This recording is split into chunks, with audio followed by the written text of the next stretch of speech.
நிறுவனத்தின் தலைவர் டாக்டர் தா அரம் அவர்களை தொகுப்புரையாற்ற அழைத்தார். மரியாதைக்குரிய பேராசிரியர் வசந்தா அவர்களுக்கும் பேராசிரியர் அமலோர் போம் சார் அவர்களுக்கும் நமது சக்திராஜன் நுரையீரல் துறை நிபுணர் சந்திரபோஸ் அம்பேத்கர் வெங்கடேஷ் போன்ற பல முன்னணி மருத்துவர்கள் எல்லாம் இந்த மேடையில் அமர்ந்திருக்கிறார்கள். பல கல்லூரிகளிலிருந்து மாணவர்கள் வந்திருக்கிறார்கள். மிகச் சிறந்த ஒளிப்படத்தை காட்டிய நமது சாந்தி மேடம் இன்னைக்கு என்ன நடந்துகிட்டு இருக்குன்றத ஒளி வாயிலாக சொல்லிட்டாங்க. இதுதான் இன்னைக்கு உள்ள பிரச்சனை. டாக்டர் ரவீந்திரநாத் கடைசியில் நிறைவுரை ஆற்றுவாங்க. இந்த பிரச்சனையை முதலில் நாம தான் எடுத்து செஞ்சிருக்கோம். வேற எந்த சங்கமும் இந்தியா முழுவதும் செய்யாத போது அவர்களுக்கு உள்ள கோபமே அதான். உங்களுக்கு மட்டும் ஏன் இப்படி வேர்க்குது, மற்ற எல்லாருமே இந்தியாவே சும்மா இருக்கும் போது நீங்க ஏன் எடுக்கிறீங்க? அதுல sir 2030 one nation one health system, அதை நோக்கிய பயணம் தான் இது. சரி, இன்டகிரேட்டட் மெடிசன் நல்லதா கெட்டதா சில பாயிண்ட்கள் மட்டும் சொல்லலாம். 1976 இருந்தே ஒரு கமிட்டி அமைச்சு அதுல என்ன சொல்லுதுன்னா, சயின்டிபிக் எவிடன்ஸ் இருந்தா அதை ஏத்துக்கலாம்னு சொல்லுது. இதுவரைக்கும் சயின்டிபிக் எவிடன்ஸ் ஒண்ணுமே வர்றதில்லை. ஆஸ்பிரின் நம்ம எல்லாருமே காமனா இருக்கோம், அது பில்லோவுடைய மரப்பட்டைன்றாங்க. பல இதுகளை நீங்க இந்த மாடர்ன் மெடிசின்றது ஒவ்வொரு நாட்டில் உள்ள ட்ரெடிஷனல் மெடிசின்ல உள்ள நவீன அறிவியல் பூர்வமாக நிரூபிக்கப்பட்ட கூறுகளை எல்லாம் உள்வாங்கியதுதான்.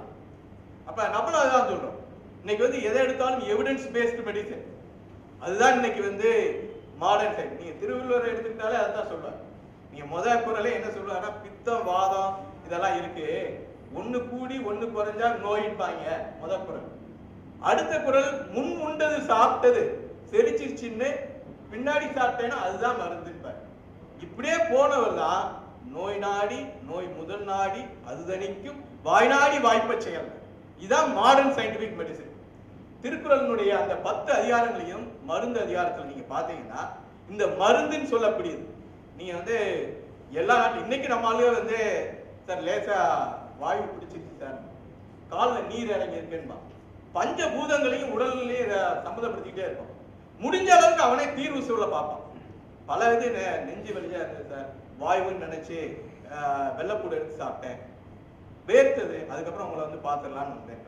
அப்ப இந்த மாதிரி ஒரு காமன் பப்ளிக் மத்தியில ஒரு தவறான மிஸ்கன்செப்ஷன் இருக்கும்போது ஒரு அரசு செய்ய வேண்டியது என்னன்னா, அதையெல்லாம் போக்குறதுக்கு நடவடிக்கை எடுக்கணும்.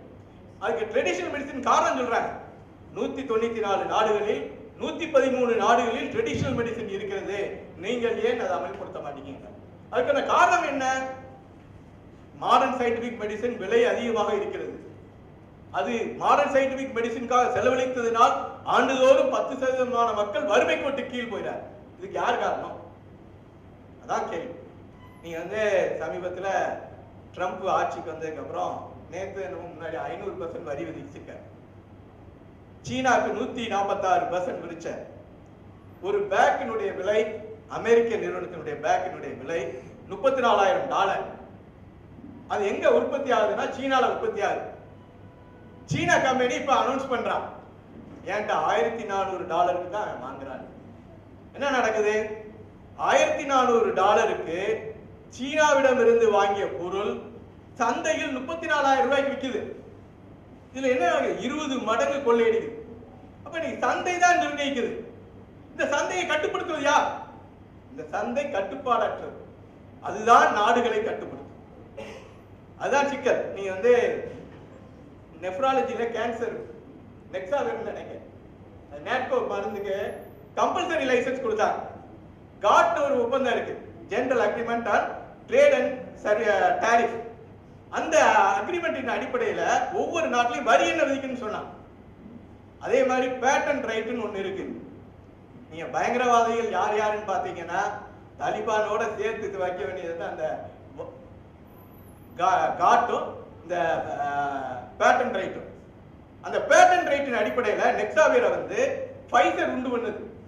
1,10,000 ஃபைசருடைய முதலாளி ஜெர்மன்.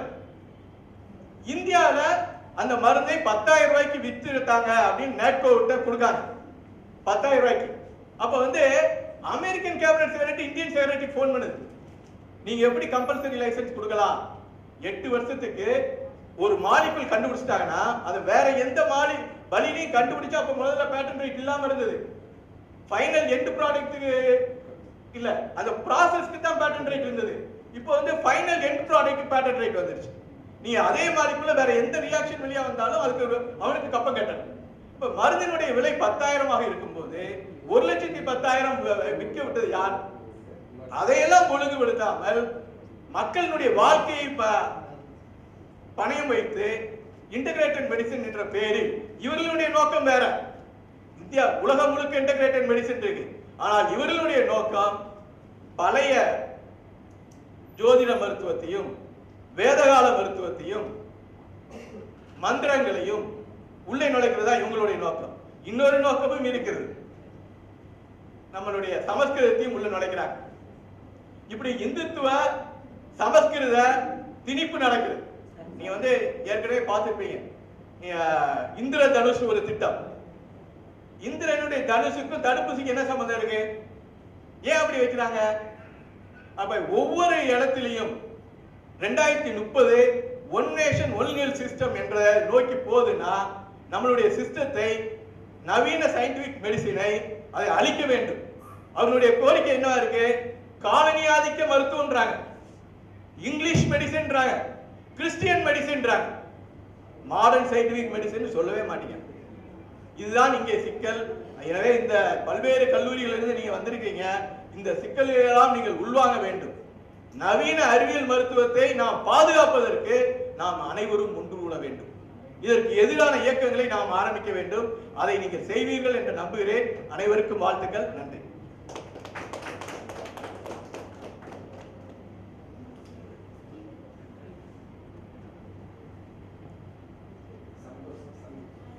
வேதகால மருத்துவ முறைகளை எப்படி நவீன அறிவியல் மருத்துவத்துடன் இணைத்து தற்போதுள்ள ஆட்சியாளர்கள் குழப்பங்கள் என்று நம்முடைய சங்கத்தின் தலைவர் சிறப்பு